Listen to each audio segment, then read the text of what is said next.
Good morning, folks. Yeah, this is my second video. Hey, I forgot to tell y'all on the last one, hit the subscribe button, hit the like button, the little bell, so that you're notified when I put a new video out. Now, when we get started on this, guys, keep in mind, for YouTubers and content creators and the ones that are actually looking for facts and evidence and trying to find out where Summerwells has gone, what has happened to her, who did it, all the just basically trying to find her and bring her home. It's getting a little hard. We're scrounging, trying to find anything that's relevant, anything that's legitimate. And as it gets harder and harder, you start going back. Of course, I do this often anyways, but you start going back and going over your comment sections of your videos and your lives. And there are some comments that just stick out at you. And like there's a few that I've put in this video, and I would like to talk about them. And once again, guys, I didn't put the people who made the comments, I didn't put their names in here because I don't have their permission. Yes, it may be public knowledge, but I don't know if they want their names on a video, okay? Anyways, let's get started here. The first one says, surprising. The Wells have mentioned many, laying blame, but for some close locals. I still believe a threat was followed through. Dawn's fear of something happening to her, instilling in the boys, watch Summer, her boy-like appearance, their criminal associates, and lifestyle. Now, this jumped out at me because this is not, although, I mean, I come up with a lot of crazy ideas, guys. Y'all know this. And in my spare time, I'm a conspiracy theorist, so my brain goes 90 miles an hour all the time about anything. But this, I had not put these things together. The fact, and this is alleged, no verification, no, it's not been verified. This is not, I'm not saying this is what this person thinks. I'm just saying, pulling out of thin air here, guys. Okay?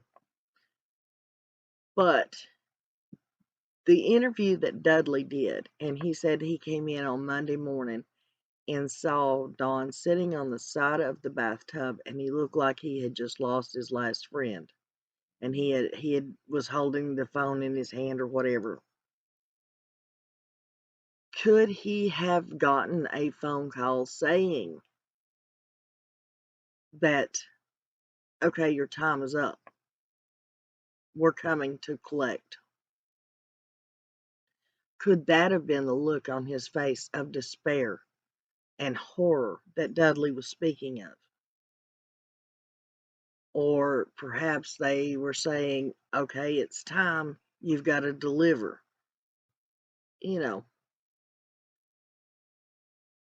Then again, like she said, the fear that Dawn always had about something happening to Summer. Was there people out there that Dawn did owe money to? And they had told him, something's going to come up missing, or, she's going to come up, you'll pay, the biggest price, we'll take her. Could that be why he was always in fear that something was going to happen to her? Is that why he said that every time he left, he was scared that something would happen to Summer? Is that why he always told Candace to watch Summer? He just knew every day of her life, he just knew something bad was going to happen. Is that why he, like she says, instilled in the boys to always, always watch your sister? Is that why he was always telling the boys keep the downstairs door shut and locked?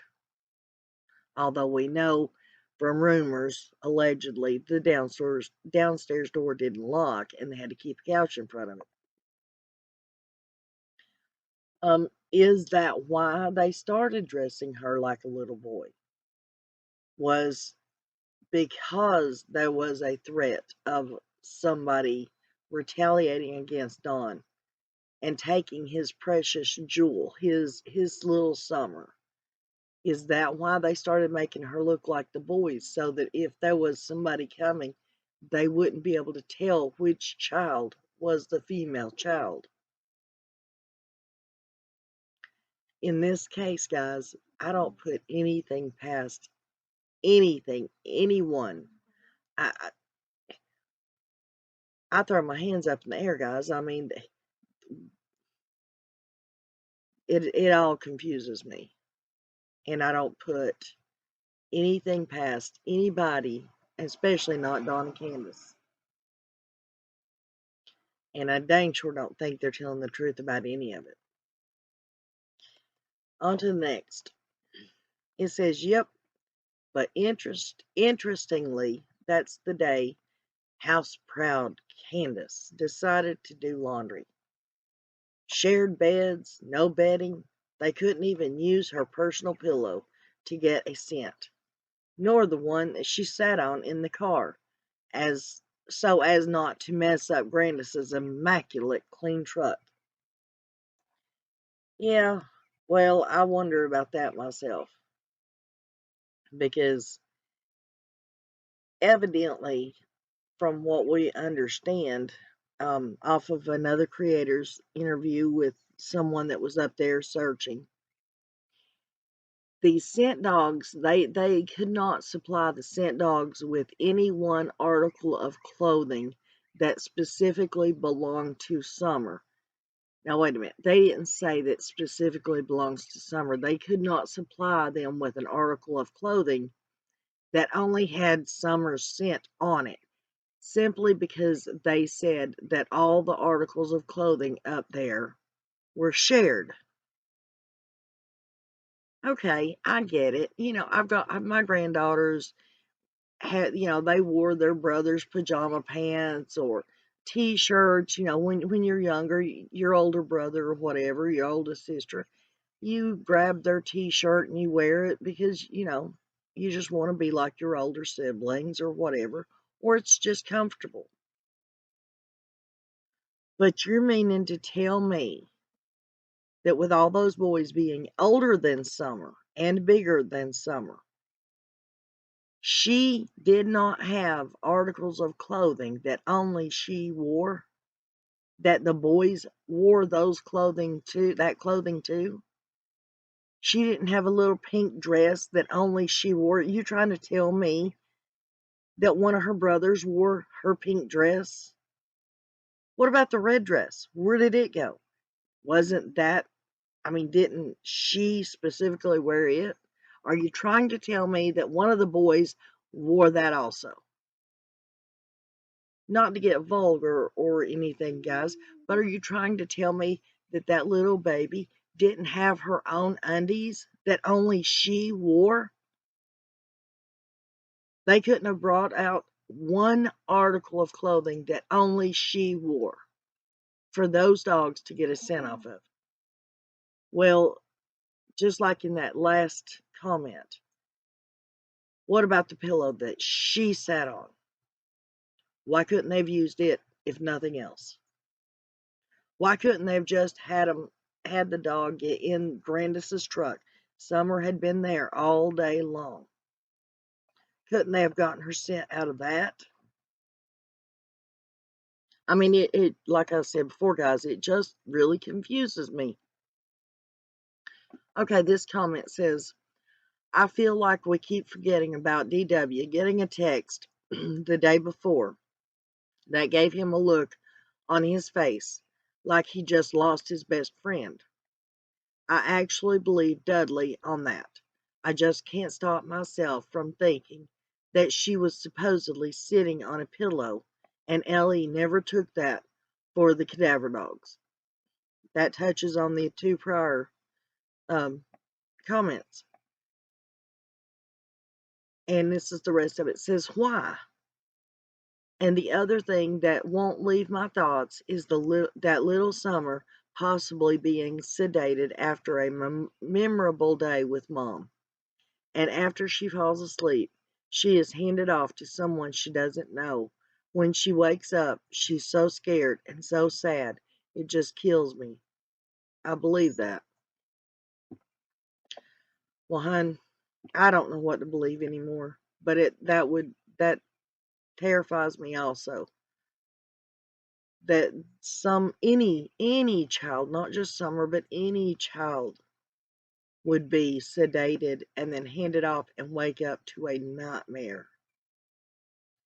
And guys, don't think, I mean, I'm not even just speaking of trafficking.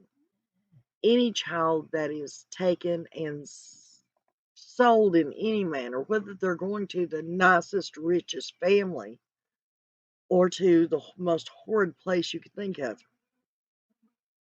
You take a little child who has been brought up in one home, one family, whether it was good or bad, you have to remember they don't know that it's that bad because that's all they've ever known. That is their home. That is their parents. That's their brothers. And for her to wake up and be somewhere else and she doesn't know anybody, doesn't know where she's at, doesn't know where her family is at, that's a horrifying thought for any child. And it doesn't matter, even if she knows that her parents were horrible. Those children are more likely, I know it for a fact, the children who have bad parents and they are taken away, they want those parents to love them even more than the ones that know their parents love them. And if that didn't make sense, I'm sorry. But a child that doesn't feel loved or wanted, that's the one thing that they strive for more than anything, is to be with that parent, to gain their love, to gain their attention, their affection. And it's just horrible. But getting back to the pillow, I would like to know, why did Ellie not confiscate the pillow? Why did they not use it with the cadaver dogs or with the scent dogs? Makes me wonder. It also goes, go back to the Dudley saying that he got that text, phone call, whatever it was, on Monday, the last day Dudley worked. Was that someone coming in and saying, hey, Dawn, your time is up. We're coming after our payment. It's time for you to deliver. Could that be what broke his heart so bad that Dudley said it looked like his best friend had just died? Could that be why he was so mad that day? Why he was so on edge that any little thing Dudley did got under his skin, and that's why he fired Dudley? Or maybe he fired Dudley to get him out of the way because he knew he was going to have to bring that baby to his job site the next day for whoever it was to pick her up, and he didn't want any witnesses. Keep in mind, folks, this is all speculation. This is all alleged. My mind is just spinning with ideas, and sometimes I just need to get them out there. Tell me what you think, guys. I mean, I know I'm a little bit wacko. It's okay. You can admit it. But like I said, sometimes I have to just say what comes up. I've got to get it out of my head. Sort of like writing in a diary. And if not, then it's going to get mixed up with the factual information. So let me know what you guys think. Don't forget to pray for Summer, pray for her brothers, pray for this case. Tell your family members, whether it's your children, your partner, your siblings, your parents, grandparents, it doesn't matter who they are. Tell them you love them. Tell them how you feel about them. Tell them you appreciate them. Hey guys, don't forget, hug and love your pets today too. We'll see you on the next video, guys.